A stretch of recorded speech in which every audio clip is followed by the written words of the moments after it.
Hi, welcome back to Life Between Coasts. I'm your host, Leah. We're glad you're here.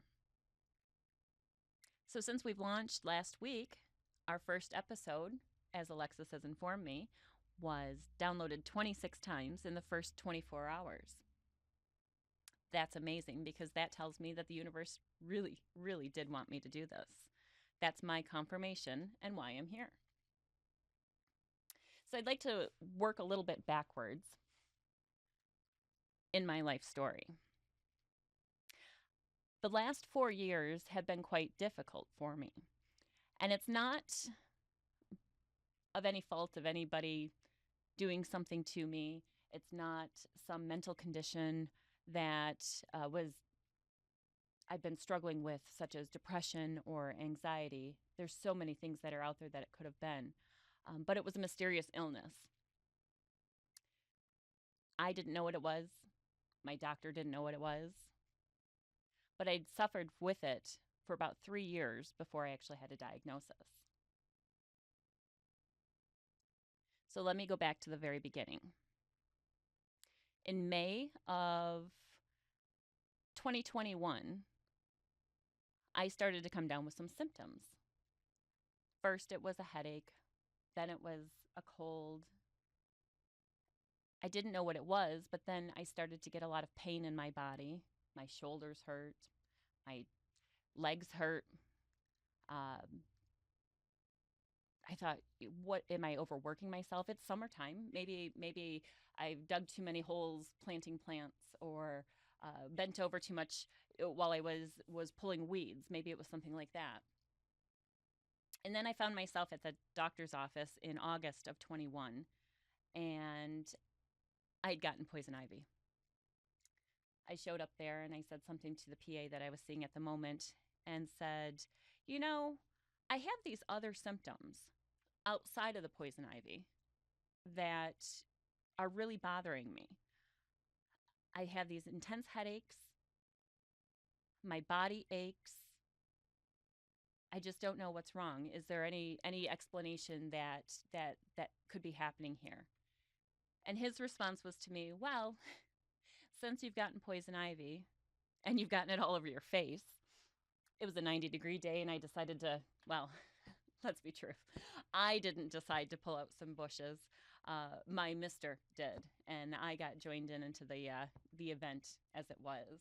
I need your help, he said. So I went, and I was helping him trim these hedges back, and they were intertwined with all this poison ivy. And so I'd gotten it all over my arms, and because it was hot, we were sweating, and so I'd wipe my face with my arm, and then ultimately ended up with poison ivy all over my face too. So again, going back to the PA, he said, well, that's okay. I'm going to give you a steroid. So whatever body pain you're feeling, you'll feel a lot better.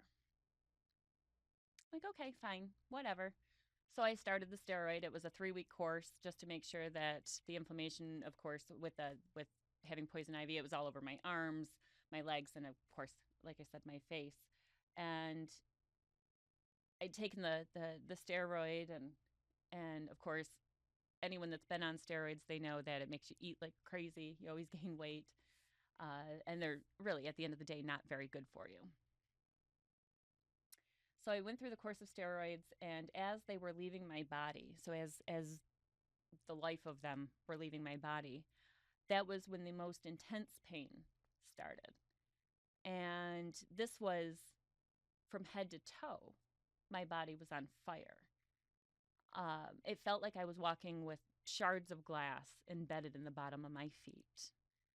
The joints, my shoulders, my neck, my body, my hip, my knee, everything just ached every time I tried to like lay down. I couldn't get comfortable. When I walked, it was very slow. I had to like steady myself before I could move forward. And then things started happening with my brain. I couldn't remember anything. And I just felt like I was in this massive fog. And I was like, what is wrong with me? I thought I was crazy. I couldn't, I mean, I spoke with people that I had worked with, insurance agents and friends. And I had no explanation for the way that I was, other than a frustrated mister, because not only do we live together and love each other, but we also work together on a few different projects. And so I'm certain that he was very frustrated because I wasn't getting anything done on my part. Fast forward to January of 2022, I went in for my annual checkup with my doctor. And I said, you know, doc, I'm having these symptoms. And when I came in with poison ivy, he put me on prednisone. And it seemed to be okay for the first, obviously couple weeks while you're on it. But as soon as it left my body, I was in such pain. I didn't know what to do. I haven't been sleeping. My vision seems to be decreasing.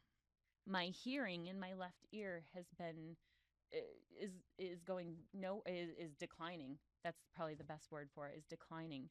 I notice that because I don't wear headphones. I don't wear earbuds all that often.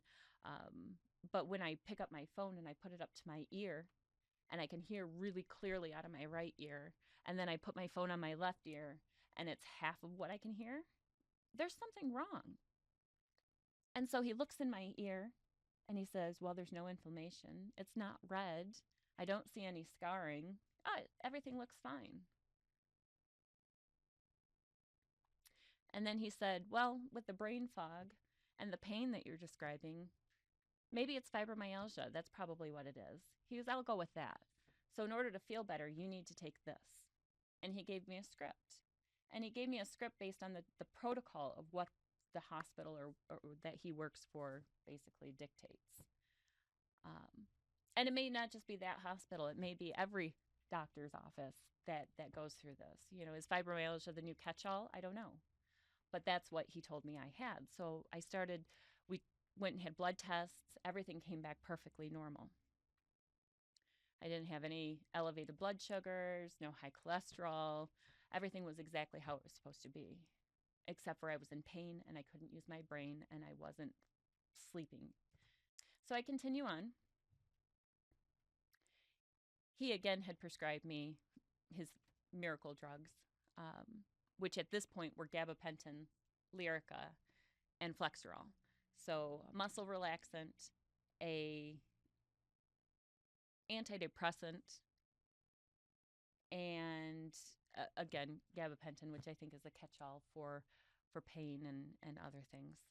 I'm not exactly sure what it does because I didn't take them. I didn't take the medicine that he prescribed to me because I didn't think that was what was wrong with me. Now here's a key fact that I have to, one, tell you, and two, make sure that you understand. The first point is anything that I'm telling you about my medical is about me, and this is very specific to me. Anything that you can take from this, please don't take my advice. Always consult your doctor because they know what you're on and what you're doing. I don't. So this is what worked for me. I chose not to take that medicine because I didn't believe that was what was wrong with me. Now, I don't go around, going into the doctor's office telling them what I think is wrong with me and what, because at that point, I didn't even know what was wrong with me. But I do think an open conversation with your doctor is very important because they don't know everything. They don't. Even my doctor admitted that to me. He's like, this is what we know. This is what we're taught. Funny thing is, we talk about diet and obesity as being one of our biggest health crises in our country. But diet and eating healthy and being fit and active, those things actually aren't taught in medical school. Those things have to be learned behavior. Our doctors don't know what to tell you about diet and how to make sure that you're at a healthy weight, because BMI honestly isn't an accurate number either. But you have to know your own body. That's where I'm getting at. You have to know what's good for you, and you have to know how to advocate for yourself when it comes to your medical health, your future, your longevity. You need to be able to fight for yourself and let the doctors know that you want to work with them as a team member, but not to have them just tell you what you need to take because that's what the protocol is. So going back, so we're still in 2022, and I'm still fighting this ailment. Again, not sure what it is. I make it all the way through 2022. I have my ups and downs, and it's a real roller coaster. Again, it's just continuous. It's the pain, it's the brain fog, it's cognitive issues. The cognitive issues flared, I would say, in 2023. It would be the beginning of that summer. That's when things really took a dark turn. That's when the dementia set in. I formed a blind spot in my right eye. It's still somewhat there. It hasn't fully gone away yet. And I had the unfortunate time of not being able to remember anything. I could not recall memories. I could not recall names. I couldn't read something and understand what I was reading. I'd be looking at my phone and I'd be scrolling through and I'd come across a word that I didn't understand. And I said, okay, what's that word? And I would look at that word. I'd open up a new browser window to put that word in there. And I couldn't remember the word 2 seconds later just to add in, or even to luckily for copy and paste, I got better at that, but I couldn't remember. But then once I read something, I couldn't retain it. Or I'd be reading the same sentence over and over again, going, why can't I understand what I'm reading?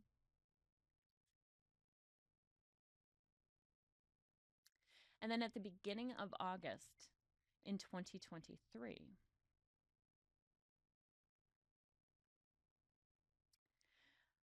I was getting ready one morning, and to let you know, I watch a specific television show in the morning.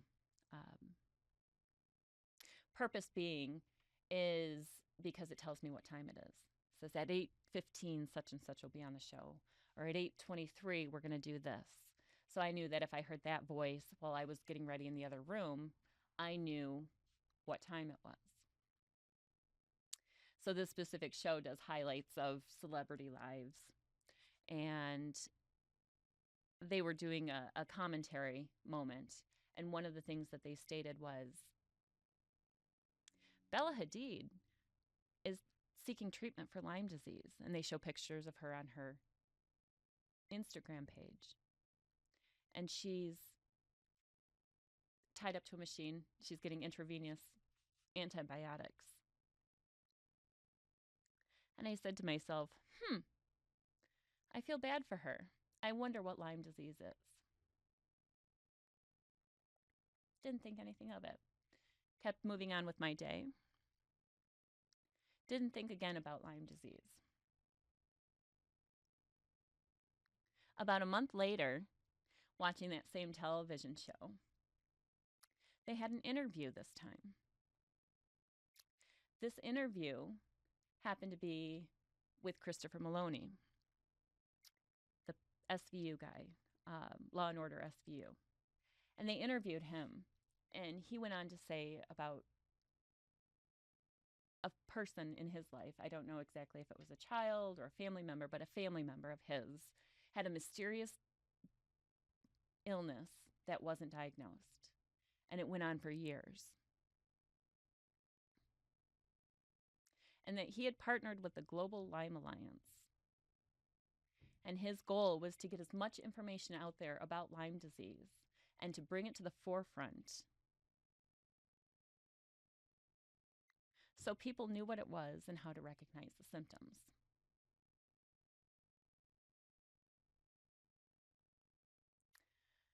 I said, wow, I really need to see what Lyme disease is. So I went to the website for Global Lyme Alliance and I printed off a sheet that said Lyme disease symptoms.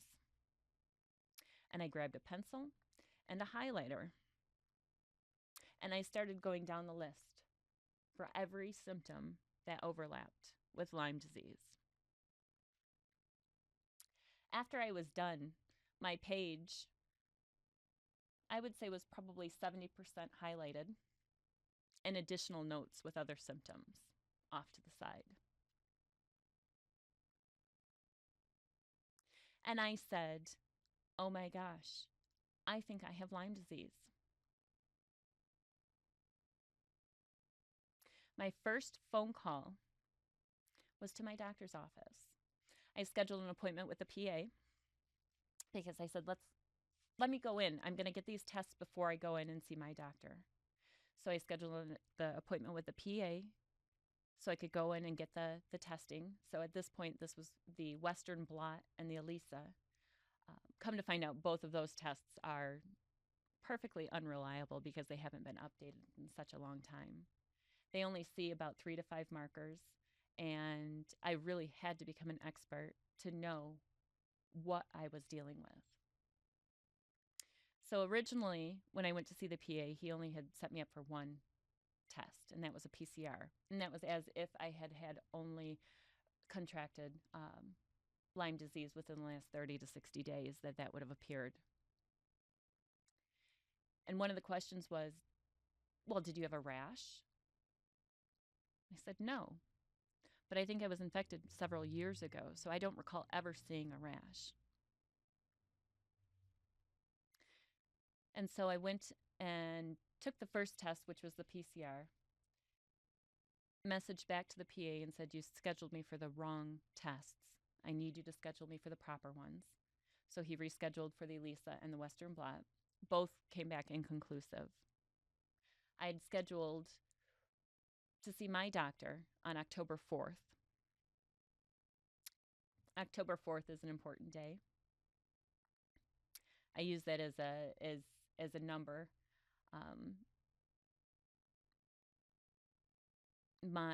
That's actually the day that my mother passed.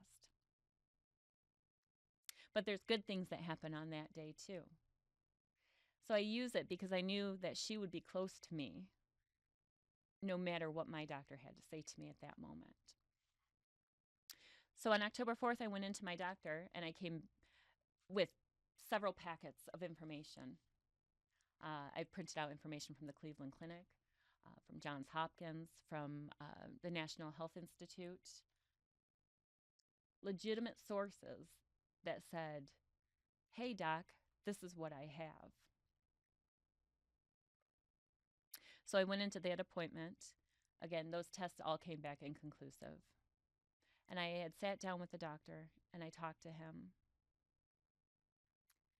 And we went through everything and he agreed with me. He said, Leah, I agree with you. I don't think you have fibromyalgia. I do think you have Lyme disease.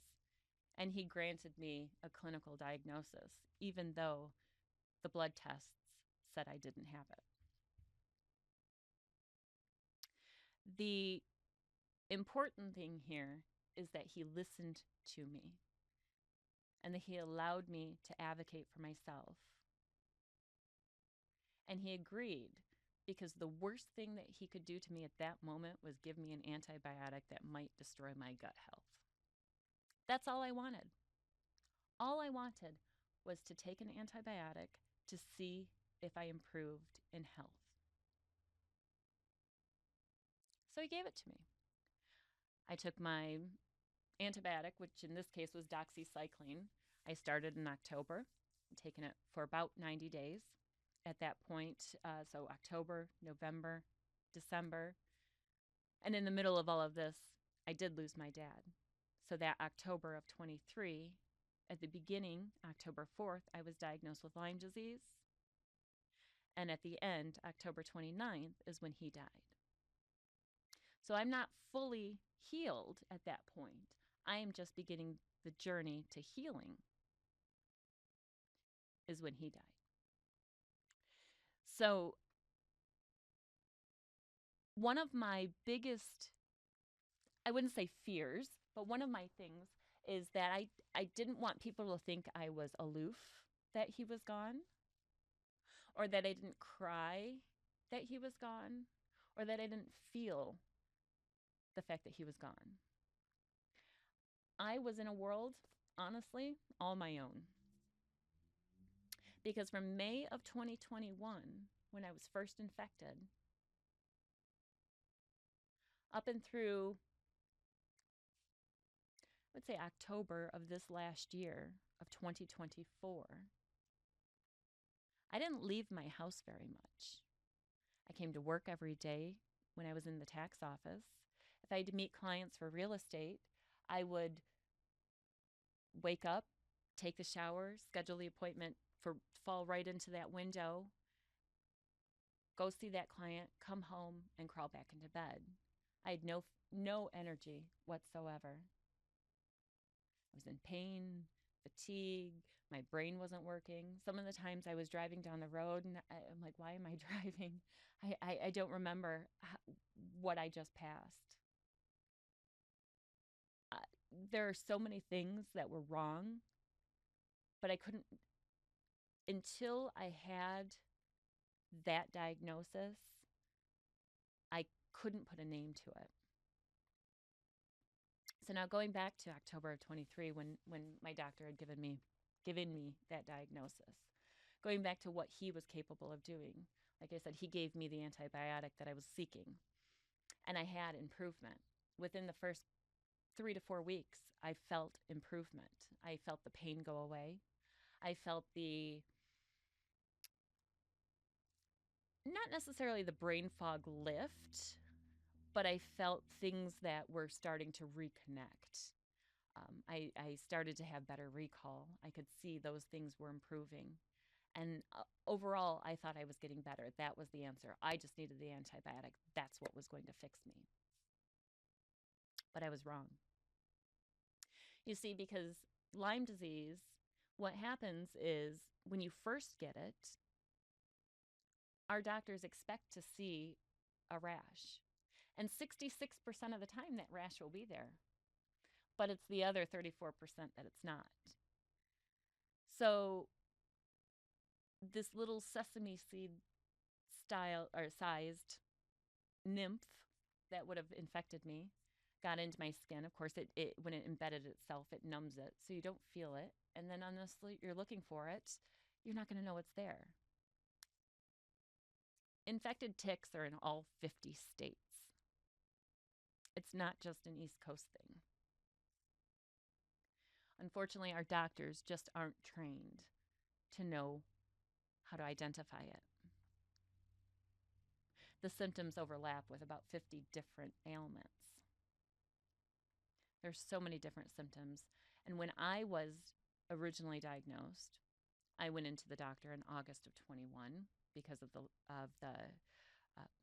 poison ivy. But the first thing that I learned is that the initial symptoms of Lyme disease are flu-like symptoms in the middle of summer. When I was first infected in May, in April, I just finished the second Pfizer shot for the COVID vaccine. Like, that's the only foreign thing I had in my body. Flu-like symptoms in the middle of summer, in the middle of COVID. People assume you have COVID. I can't blame my doctors for not seeing that or not recognizing that. Who would have?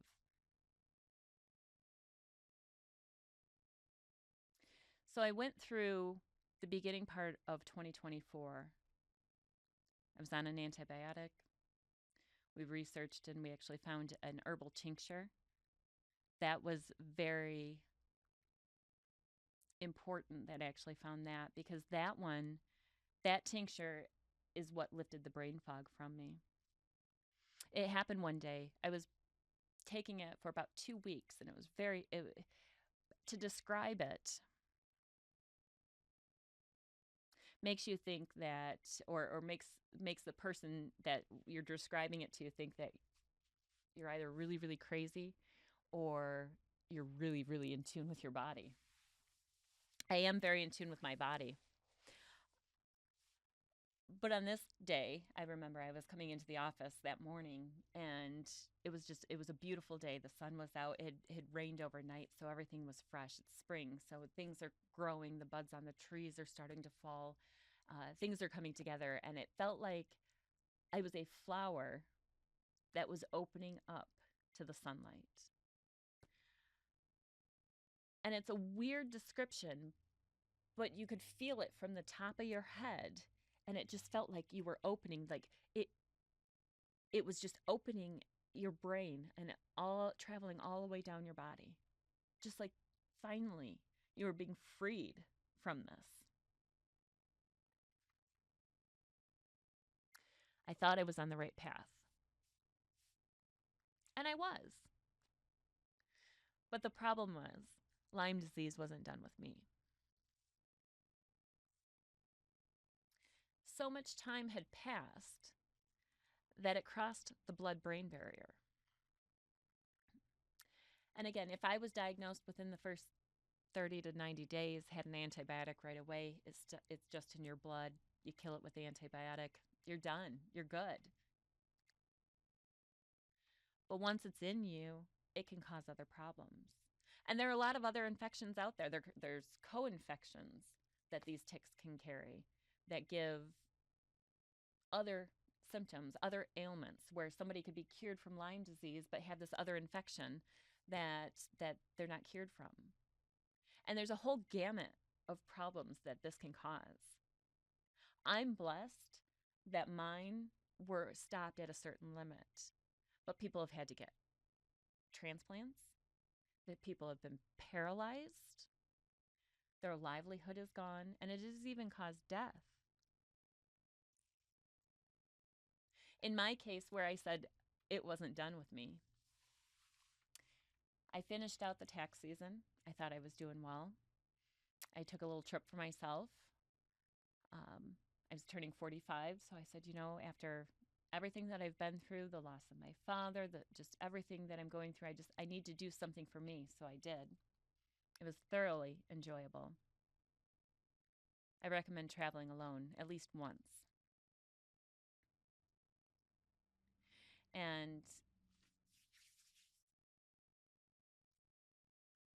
I came back and I was trying to put things together, and my mind started slipping again.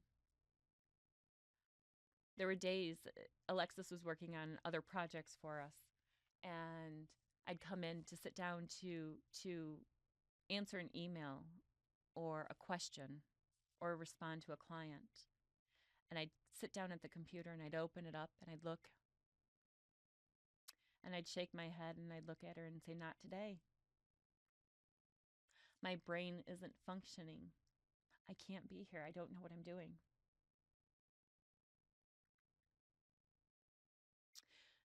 That progressively got worse. By July, my brain function was limited. I If I didn't write it down, I couldn't remember it. I couldn't recall even famous people. I tried to describe something or the person, and I could describe everything about them, but I couldn't remember their name. Your grasp for words. And so I sought out a new doctor. But this doctor, although they practice Western medicine, they also practice integrative medicine. So this is herbal, this is homeopathic, and this is a full head to toe, 100% experience about medicine that was specific to me and only me. They were Lyme literate,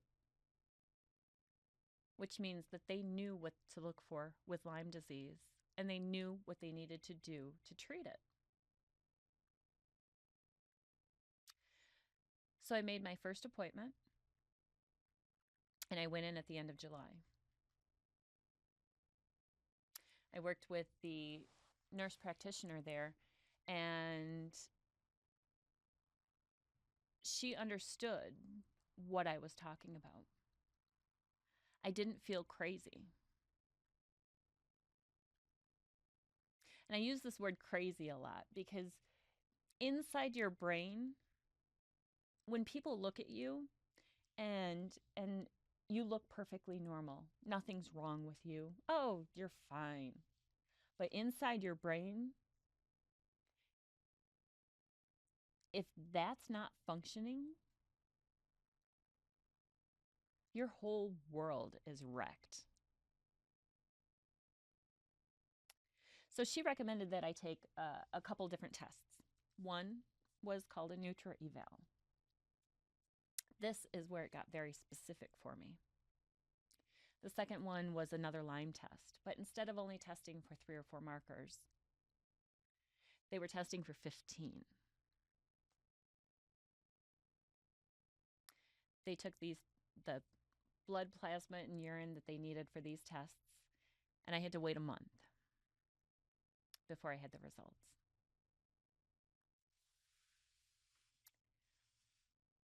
That month was the longest month in my life. Because the second thing that was affecting my brain outside of dementia was inflammation. Now, let me backtrack here for a second, just so everyone can understand. I am typically a very calm person. Anti-conflict, really. Don't like to get involved too deeply where I'm arguing with somebody, other than my mister, but that's only because he's fun to argue with. Hell, he loves and thrives on conflict. Let's just be real. But anyways, here's the thing. I have a 3,000-mile long fuse. It takes a lot to push me over the edge. I'm very cool, calm, and collected. I take deep breaths. I don't sweat the small things. And I just float. That's the best way to be. During the month of August in 2024, the inflammation in my brain was so severe, it was pushing down on the anger sector. And that anger sector caused rage. I'm shocked my neighbors didn't call the police. I had multiple events through the month of August.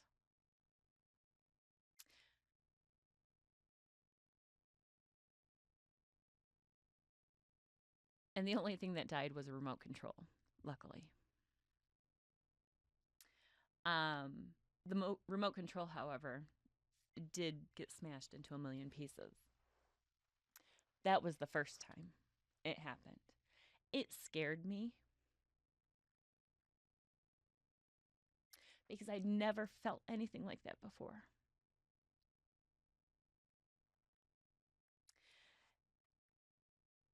The feeling of rage in your body that you can't control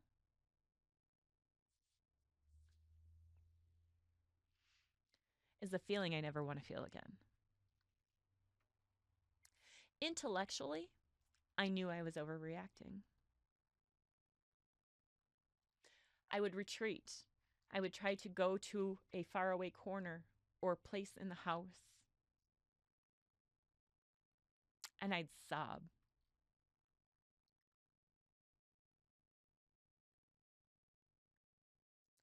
I was looking for an out.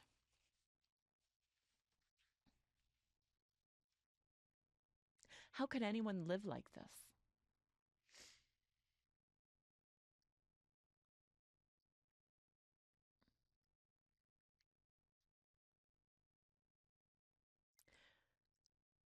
I didn't want to be here anymore.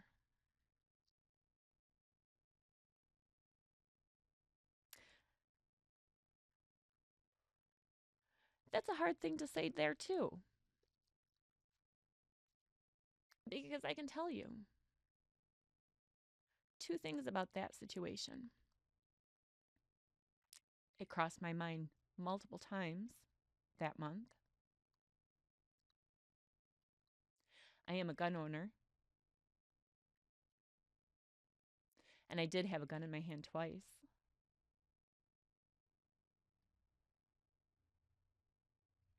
I gave it to my mister and said, hide it. I don't want to know where it's at.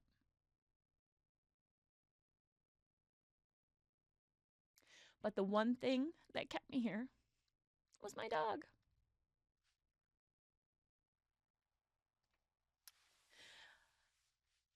He laid by my side the entire time. And when I was upset and crying, he was there to comfort me. And he's mine. He's my child. He's mine. His name is Monty. He's a Carolina dog. And he was born on the day that my mother died.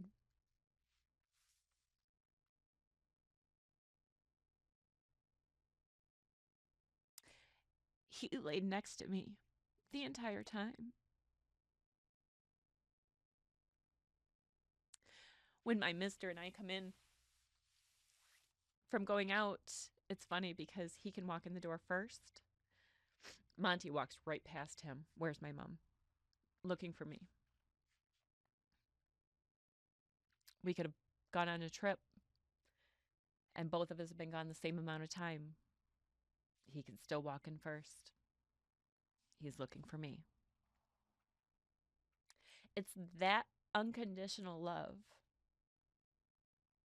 that kept me here.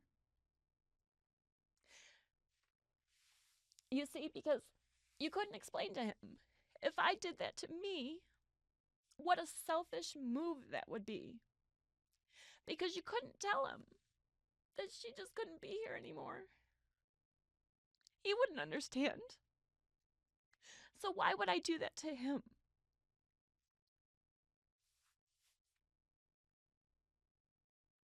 I promised myself I wouldn't cry this episode, guys. I'm sorry. I didn't mean that. But that's a pretty emotional moment.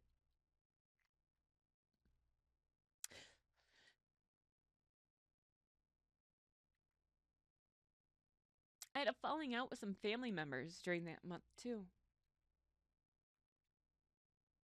It was a busy month, August of 2024.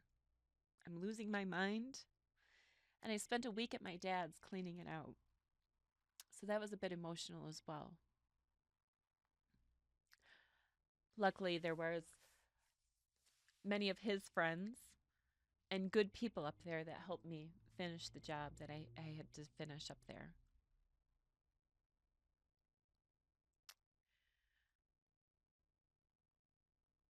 I don't feel any guilt in my heart from the falling out with my family. But I need them to know that sometimes actions speak louder than words. Actually, not sometimes, every time. Every time actions speak louder than words.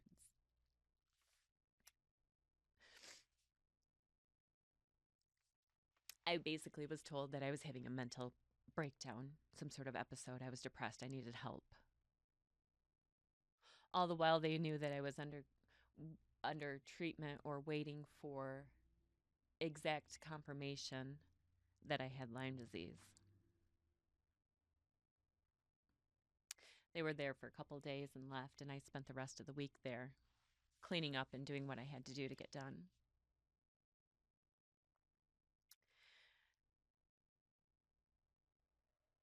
Funny thing is, after they left, I found something. Not that they left, but I found something that my dad left behind. And so it's probably a better situation that they weren't there anyways. I'll tell you a little bit more about that, what I found, in another episode.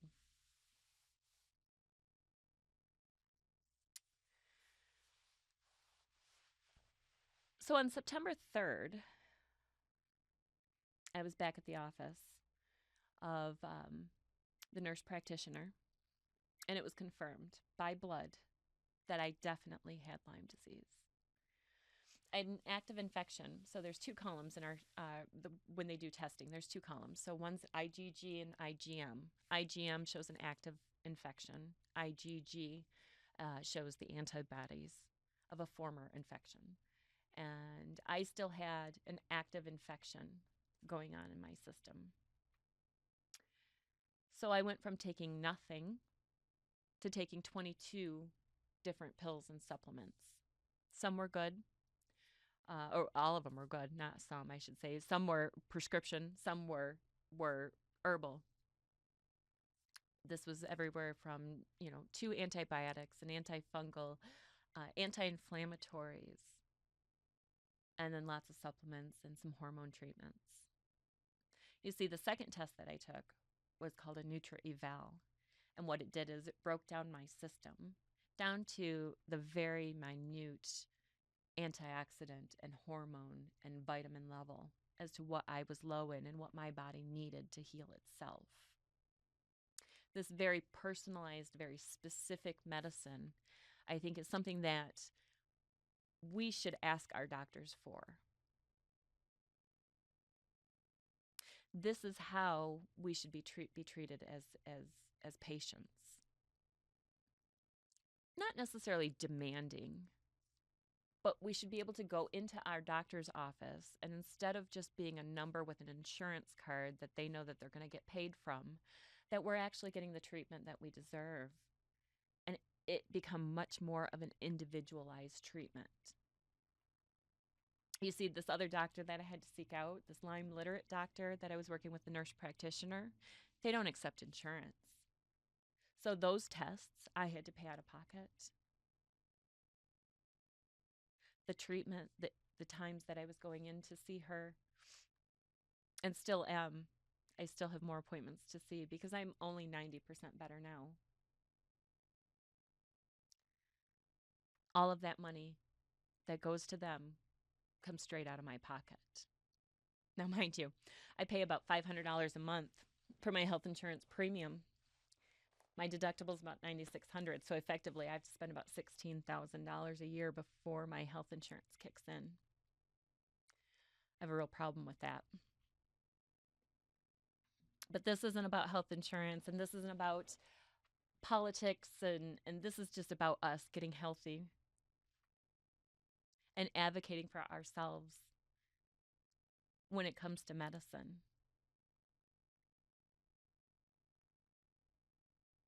I'm going to go back about 25 years, maybe a little bit more. So if I'm 45, 25 puts me at 20.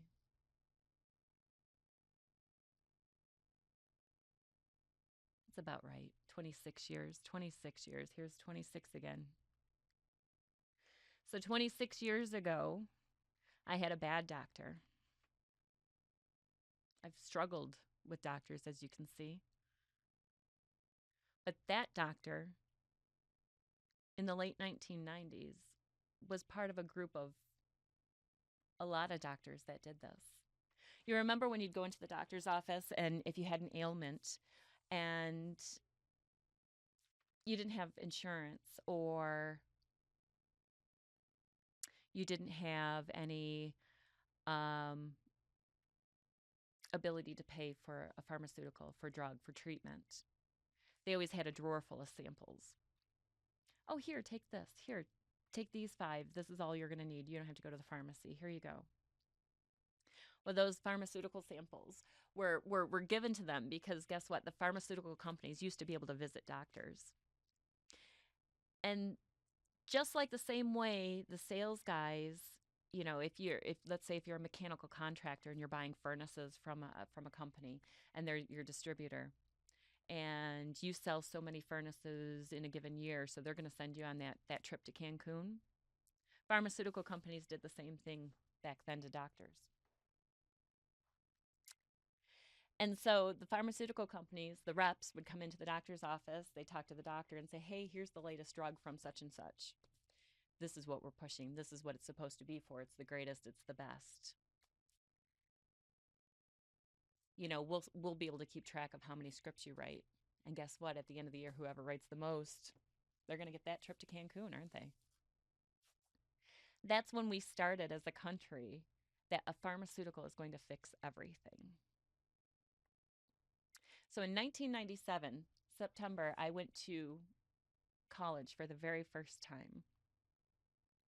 Of course, I just graduated high school the previous May. I was away from my parents for the very first time. It's only about 3.5 hours away. But I was struggling when I got there. It's probably the first month I was okay. I hadn't really met too many people, hadn't really got into too many of the groups or anything. I was quiet. I still hard to it's almost hard to believe that I don't meet people freely. But what it is I don't usually divulge myself very freely. So the first 2 episodes that you saw, I was really, really, really nervous. Really nervous, like jittery, like shaking in my chair as I sat here recording, because I was like, how can I tell you all of my personal history? I don't know you. Who would want to hear this about me, anyways? And then going back to those college days, I didn't make many friends very quickly. I did swim. I had a couple people that allowed or that were swimmers as well. So I did go to the pool a couple times a week and swim. And I talked to my classmates, but that was about it. The rest of the time I was asleep in bed. So I was falling into a depression, but it wasn't really a depression. It was more like the blues. It was a very situational thing. It was my very first time away from home. My very first time away from my parents. And I went to a counselor because one of my instructors or one of my professors said, maybe that would be a good thing for you. Like, okay, why not? I'm not ashamed to talk to anyone. So I went and spoke with them, and they made a referral. And I wound up at this clinic, and I'm talking to a psychiatrist. And the next thing you know, I'm on 4 highly interactive medications. It's funny, when I go to the doctor these days, they say, are you allergic to any medication? And I say, yes, one. And they say, what's that? And I said, Risperdal. And then they look at me. Risperdal is used to treat schizophrenia. I had the blues. I wasn't schizophrenic. I couldn't sleep. I was a little bit anxious. So he gave me Deserol and Ativan. And then because, of course, I must have been depressed, they started me on Prozac and then increased that to Paxil. I was a walking zombie. I was so flatlined, I had no emotion whatsoever. Not a real fun way to go through life.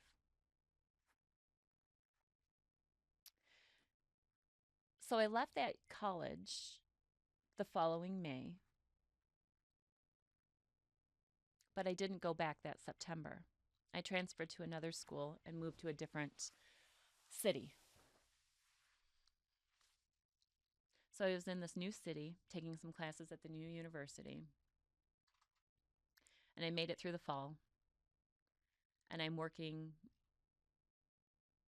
on the weekends and during the week, still going to school, and it's in the spring. And I'm still flatlined. I'm still a zombie. I still don't feel like myself. And I remember a period of time I went home to visit my parents, and I was in my room, and my dad didn't do anything. But I snapped at him briefly and then burst into tears And during that period of time, all I told my mom was, I just want to be normal. I want to be normal. What is normal? That's a good question. We should ponder that.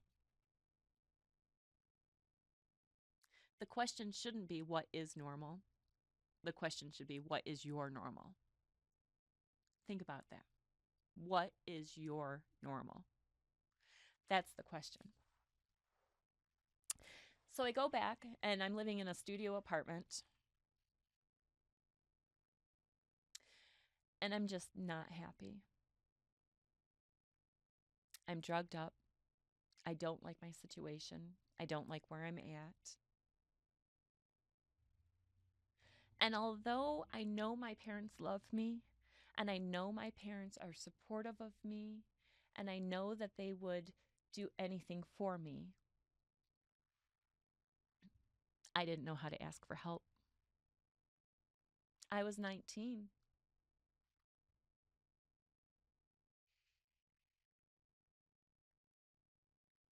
So I cleaned my apartment, did my laundry,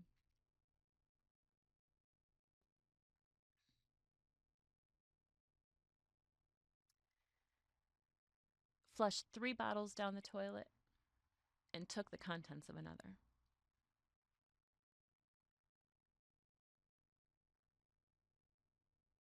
That was my call for help. I didn't want to die, but I didn't know how to get myself out of that situation. So I went upstairs to my neighbor. I'd befriended her. Her dad was a doctor. And I sat down on her couch and I was talking to her. And I said, so what will 20 milligrams of Ativan do to you? And she looked at me and she said, you didn't. I said, I did. And she called her dad. And he said, just take her to the hospital right now. So she did. They, of course, called my mom, expected. And they said, look, don't race over here. We've pumped her stomach. She's okay. She's just going to sleep for a while.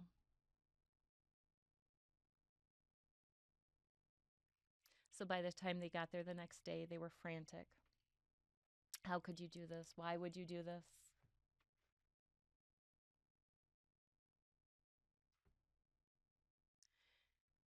And I didn't have an answer. Because why would you do something like that? Because you couldn't ask for help. I think there's a lot of people listening to this, that have been in that same position, not being able to ask for help, whether it be for money, just for somebody to talk to.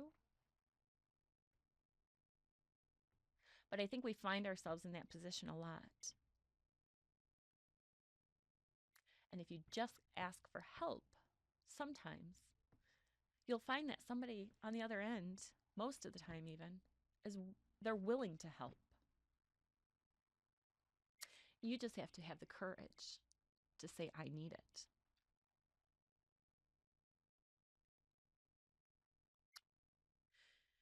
So after talking to nurses and counselors and therapists, the resolution was that she didn't need to be in this town anymore. She being me. The nurse told my mother she doesn't belong here. The psychologist that I was working with, her name was Vivian. I just remember she was just such a sweet woman. She was definitely in her 60s. And she was so easy to talk to. And she actually apologized to my mom. That following Monday, she had come into the office and I was leaving after for my stay at the hospital there. And she apologized to my mother and she said, "I'm so sorry." She said, "I didn't disclose any personal information about her, but I had to tell my husband her story. It weighed on me. Why would somebody with so much potential want to do that?"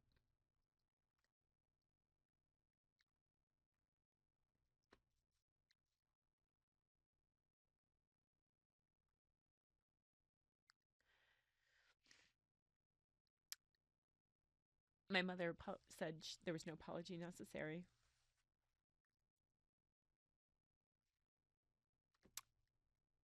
And I moved out of that town. Things got better for me. The one piece of advice that I didn't follow was to learn to play.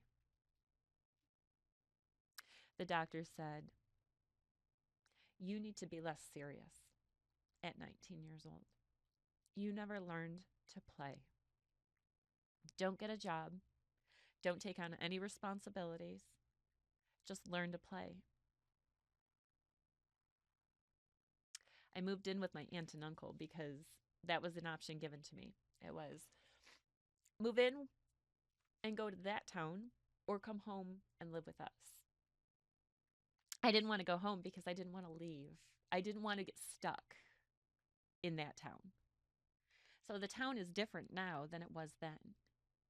It was a very small town, mom and pop shops, little stores. Everyone knew everyone. It's not the same now. It's so, oh gosh, it's 50 times bigger, it seems like. Every time I go out there, there's something different. It's so commercialized. It's not the same. It was a very small town when I was there. I didn't want to go there. I didn't want to go back there. So I moved to Ann Arbor, and within a month, I was in a relationship, I had a job, and an apartment. I didn't learn to play.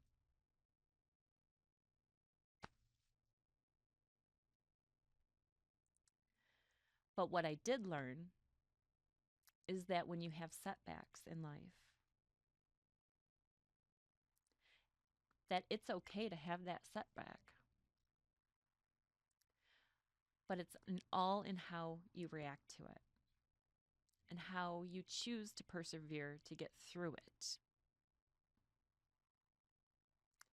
Sometimes talking to a counselor or a therapist is helpful.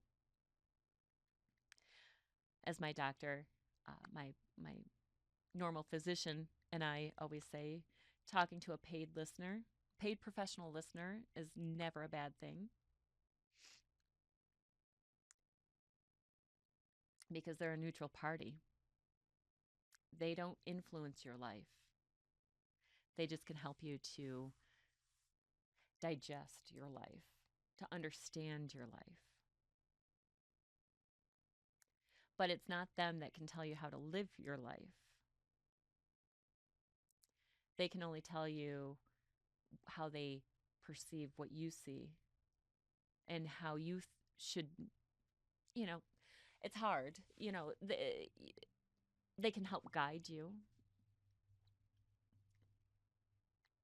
They can help, but they're not going to tell you, "Oh, definitely do this. Take this path." You have to be the driver.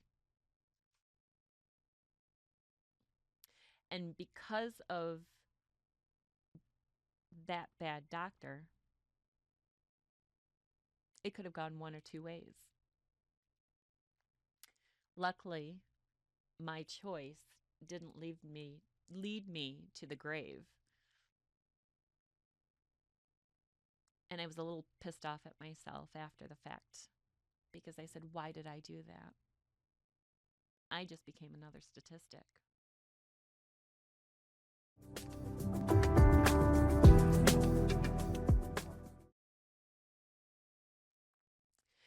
So back to the present. Like I said, I'm 90% better. I still have a few things that I'm grasping with.